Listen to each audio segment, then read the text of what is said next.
Just 4800 ரூபீஸ்ல இவ்வளவு places சுத்தி பார்க்க முடியுமா? எப்படி அப்படின்னு தானே யோசிக்கிறீங்க. நம்ம சாய் ஈஷா டூர்ஸ் அண்ட் டிராவல்ஸோட கர்நாடகா மேங்களூர் ஆன்மீக யாத்திரை மூலமா தாங்க.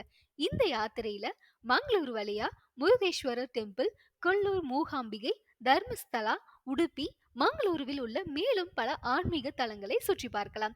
இந்த யாத்திரை பேக்கேஜ்ல படுக்கை வசதியுடன் கூடிய ட்ரெயின் டிக்கெட், சுற்றி பார்க்க ஏசி பஸ், தங்குமிடம் மற்றும் மார்னிங் ஃபுட் ப்ரொவைட் பண்றாங்க. இந்த 4 நாட்கள் யாத்திரையில உலகின் 2வது உயரமான சிவன் சிலை கொண்ட ஸ்ரீ முருகேஸ்வரர் கோவில், கூகே சுப்பிரமணிய சுவாமி கோவில், உடுப்பி கிருஷ்ணர் தரிசனம், தர்மசாலா மஞ்சுநாத சுவாமி கோவில், துர்கா பரமேஸ்வரி கோவில், மங்களாதேவி கோவில், கோகர்ணா கோல்டன் டெம்பிள் அப்படின்னு சொல்லிட்டு பல்வேறு ஆன்மீக தலங்களை சுற்றி பார்க்க இருக்கீங்க. ஒன்லி லிமிடெட் சீட்ஸ் தான் அவைலபிளா இருக்குங்க. உடனே புக் பண்ண ஸ்கிரீன்ல இருக்க இந்த நம்பருக்கு காண்டாக்ட் பண்ணிக்கோங்க.